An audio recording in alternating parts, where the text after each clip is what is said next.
प्रणाम गुरुजी, प्रणाम गुरुमा। गुरुजी मैं आत्मा क्रांति ग्रुप से आमीन समर्पण बोल रहा हूँ, पंजाब से पटियाला जिला। गुरुजी अचानक मेरे 2 दिन से पेट में दर्द हो रहा था, तो पैसे ना होने के कारण मैंने दवा नहीं ली। तो तीसरे दिन मेरे को जिसके पास मैं काम करता था वो पैसे मेरे को घर दे के गया और मैंने डॉक्टर को चेकअप करवाया। डॉक्टर ने बोला कि अल्ट्रासाउंड करवाओ। उसके बाद उसमें जो अपेंडिक्स की नाड़ होती है वो 4.5 सेंटीमीटर फूली हुई थी। डॉक्टर को दिखाने के बाद डॉक्टर ने बोला इमरजेंसी ऑपरेशन करना पड़ेगा। तो जो पैसों का अरेंजमेंट था मेरे पास नहीं था, वो भी अचानक से पता नहीं गुरुजी कहाँ से सब ठीक हो गया। जब उन्होंने मेरा ऑपरेशन करते समय रीढ़ के हड्डी में इंजेक्शन लगाया तो मेरे हृदय चक्र से नीचे नीचे स्वर्ण हो गया। तब मेरे अंदर से आपके लिए भाव आया कि धन्यवाद गुरुजी आपका बहुत बहुत। और मुझे ऑपरेशन करने समय में किसी घर वालों की, मेरे बच्चे की, मेरी पत्नी की, माँ बाप भाई बहन किसी की याद नहीं, मुझे आपकी याद आ रही थी। और जो वो कर रहे थे मैं वही आपको बातों में, मन के विचारों में आपको बता रहा था, गुरुजी ऐसा हो रहा है, ऐसा हो रहा है। तो जब भी मैं पहले साधना करता था, कोई भी मुझे अनुभव होता था गुरुजी, तो जो अनुभव होने लगता था वही अनुभव मैं आपको ही बताने लगता था। जब जैसे कि मेरे हृदय चक्र पे कंपन महसूस होती तो उसी समय मैं ये अनुभव आपको शेयर करने लगता था। गुरुजी मार्गदर्शन करें और मुझे विधि दें, मैं साधना कैसे करूं। और मैं बिस्तर से अभी उठ नहीं पा रहा, तो मुझे 2 जने बिस्तर से उठाते हैं तो मैं धीरे धीरे चल पाता हूं।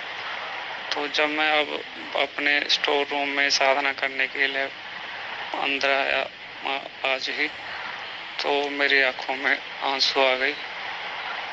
और धन्यवाद गुरुजी, बहुत बहुत धन्यवाद, आपकी कृपा से सब ठीक हो गया। आई लव यू गुरुजी, बहुत बहुत प्रेम सभी को, धन्यवाद। प्रणाम आपको और प्रणाम आप सभी को।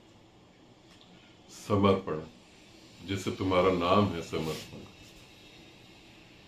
जब ऑपरेशन हो रहा था और तुम मुझे ही याद कर रहे थे, ये बिल्कुल ठीक है, ऐसा ही होना चाहिए। यूं ही समझो कि यदि मृत्यु का भी क्षण आए, इसी तरीके से बस गुरु के सिमरन में डूबते चले जाओ। कुछ नहीं, बस गुरु को याद करो। जब मृत्यु आए तो गुरु से बात करने लगो, क्योंकि मृत्यु का क्षण इतना पावरफुल होता है, पूरे शरीर की चेतना इकट्ठी हो जाती है। और जहां चेतना इकट्ठी होती है, जैसे ही तुम जो कहोगे वो होना चालू हो जाएगा। मैं वहां तुम्हें पूरी तरह दिखाई दूंगा और वहां पर तुम मेरे में लीन हो सकते हो, बिल्कुल आसानी से। बहुत अच्छा है, जो तुमने करा वो बिल्कुल ठीक है।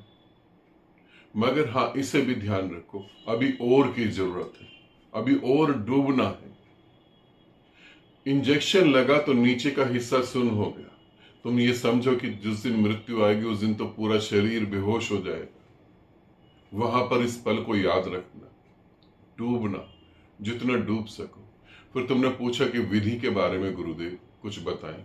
विधि तो नहीं, अभी सिर्फ मौन बैठो। ज्यादा से ज्यादा जो मेरे साथ समय बिताया है, हंसी मजाक का, डांस करने का, फोटो खिंचाने का। तुम्हें याद होगा लुधियाना के शिविर में तुम कैसे डांस कर रहे थे। वो सारी चीजें बस याद करो आंख बंद करके, और कुछ भी नहीं, और तुम पाओगे कि तुम पूरी ऊर्जा से भर गए हो। गुरु को याद करने से हम बहुत ऊर्जा से भर जाते हैं। तो विधि के तौर पे तो अभी सिर्फ यही करो। और दूसरी बात ये भी कहना चाहूंगा कि ठीक, गुरु में पूरा डूबो। यही बात बताती है कि तुम मोह में नहीं पड़े हो। ये बहुत अच्छी बात है, क्योंकि साधारण सी चोट भी लग जाए साधारण सा एक्सीडेंट भी हो जाए तो हम मोह के कारण पहले परिवार को ही पुकारते हैं। कोई ध्यान में भी घटना घट जाए तो हम पहले परिवार को पुकारते हैं। ये बहुत अच्छी बात है कि ऑपरेशन में भी तुम मुझे याद रख पाए। मगर हाँ, इसके साथ मोह नहीं है समर्पण, इसे समझना। सभी साधक इस बात को समझे कि मोह नहीं है, मगर परिवार के प्रति प्रेम होना भी जरूरी है। जिसे मुझे प्रेम कर रहे हो वैसे अपनी पत्नी को, बच्चों को, पूरे परिवार को प्रेम करो। जैसे मैं तुम्हारे लिए परमात्मा हूं, ऐसी अपने परिवार के लिए तुम भी परमात्मा हो। तुम्हें कुछ होगा तो वो भी परेशान हो जाएंगे। उनसे खूब प्रेम करो और जो तुमने करा इसको और बढ़ाओ जितना बढ़ा सकते हो। अंततः क्षण में भी एक उम्मीद है कि गुरु में विलीन होकर मोक्ष घटित हो जाता है, उसे तुम पूरा कर सकते हो। और अब तो जो तुमने अनुभव बताया, इसके आधार पर तुम्हें कह सकता हूं कि हाँ, ये तुम्हारा जन्म बिल्कुल अंतिम जन्म है। अब तुम पूर्णता समा ही जाओगे। इतनी बड़ी घटना में भी जो गुरु को नहीं भूला वो गुरु को फिर नहीं भूल सकता। अपने परिवार को प्रेम करो और ऐसे ही डूबते चले जाओ। आनंदित रहो, सदा खुश रहो। बहुत बहुत प्रेम तुम्हें, और जल्दी तुम ठीक हो जाओगे समर्पण।